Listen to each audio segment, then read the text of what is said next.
Okay, welcome to the wonderful world of genetic modification, and I've got my beautiful diagram here, and I'm thinking that most of you will have done this process at GCSE. It's certainly on the GCSE bite size page.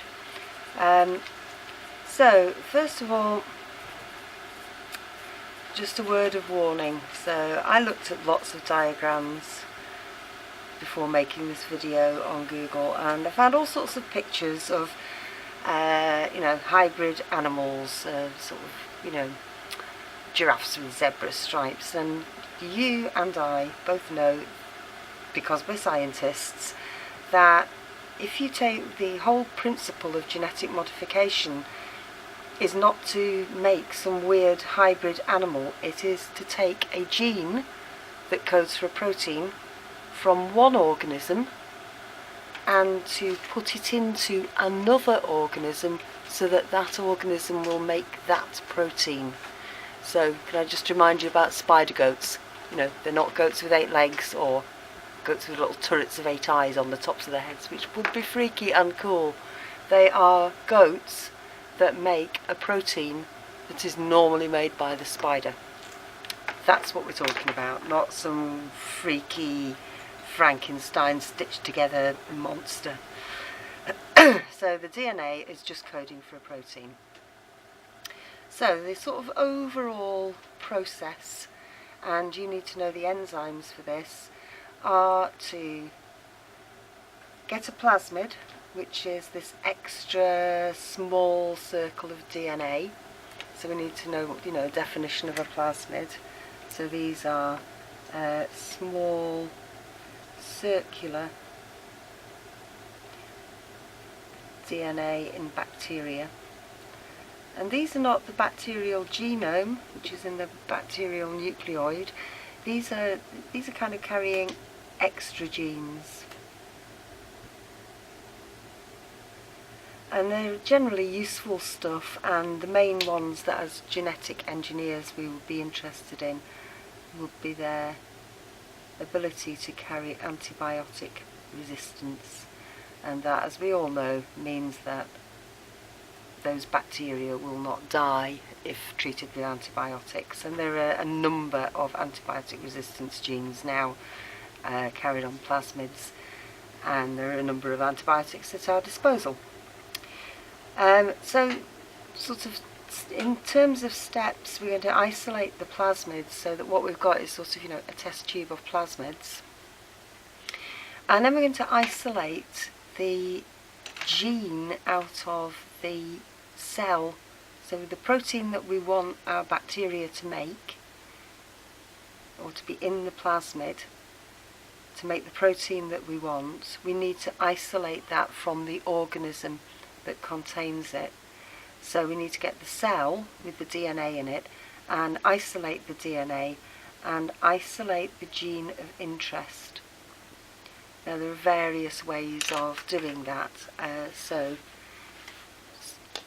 just to do step 2 in a bit more detail, the gene isolation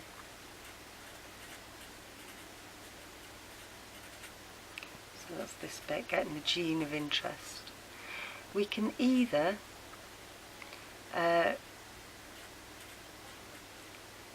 cut it out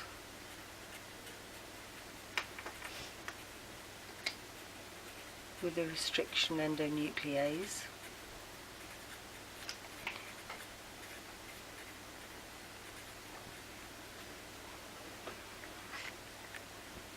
if you're going to do that, you need to know where it is, how big it is, base sequences. So we need knowledge to do that, a lot of knowledge to do that. You need to know a lot about your gene. The second method is to isolate the mRNA from the cell. And I think particularly for sort of human genes where we've got big genome, and it's very difficult to then find a gene in 2 meters of DNA. It's much easier to start with the mRNA. So we can isolate the mRNA for the protein. from the cell that produces the protein.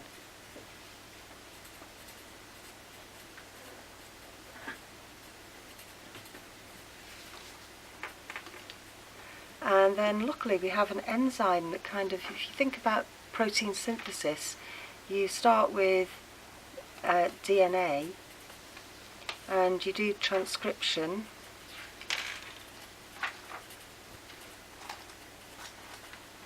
and you use the DNA as a template to join RNA nucleotides to make mRNA. Now, if we're starting with mRNA, what we're doing is we're doing that process backwards. So we're starting with mRNA and using mRNA as a template to join DNA bases to. So this is, we use an enzyme called reverse transcriptase.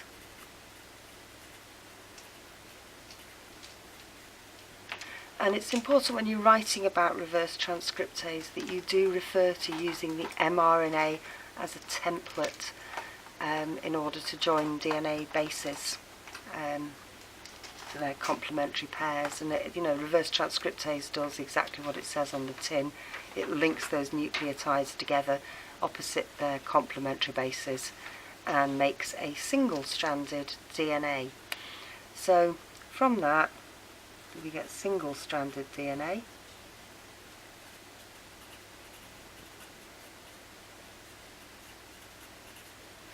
And then we can use another enzyme, DNA polymerase, which we know about from DNA replication, to make it double-stranded.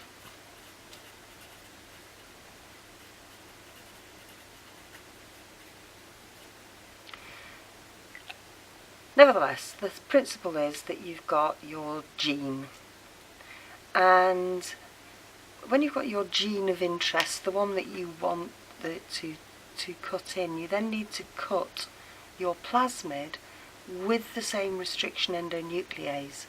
So why is that? Why do we need to cut everything with the same restriction endonuclease? So restriction endonucleases, Fab enzymes,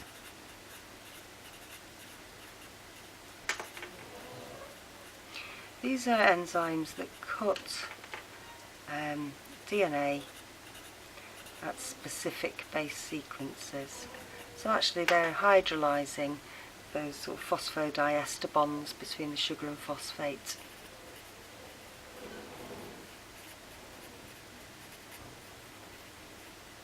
But it's not necessarily a straight cut. So if we've got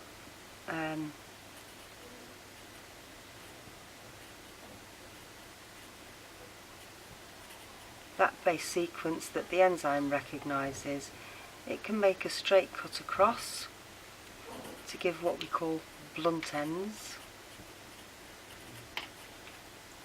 Or far more usefully, if you've got your specific base sequence, I'll just make it the same because I'm bone idle.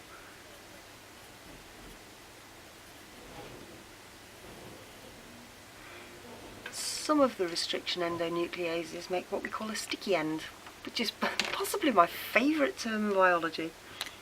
But kind of, it's almost as good as adipose, lipid. And that leaves, when you make that kind of cut, you get a fragment that's got unpaired bases on it.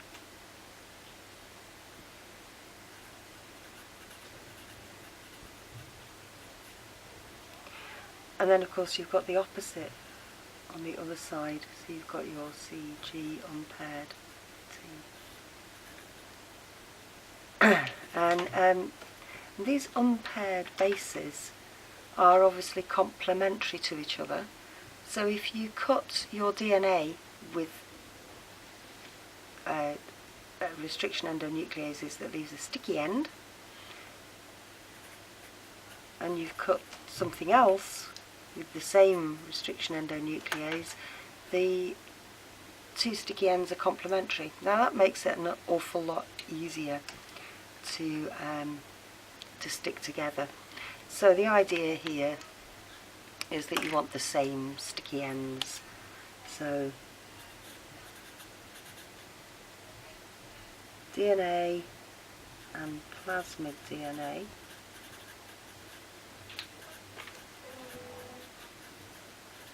got the same restriction enzyme.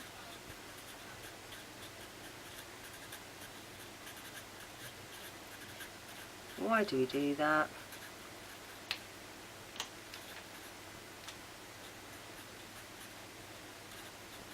So the sticky ends, love that term, on both are complementary. And I have to say, having just marked your mocks, I'm thinking some of you still can't spell complementary. We've had a lot of complementary base pairs. Ooh, you're looking lovely today. So, once we've got our sort of same sticky ends, so I'm just going to write that on my diagram, same sticky ends,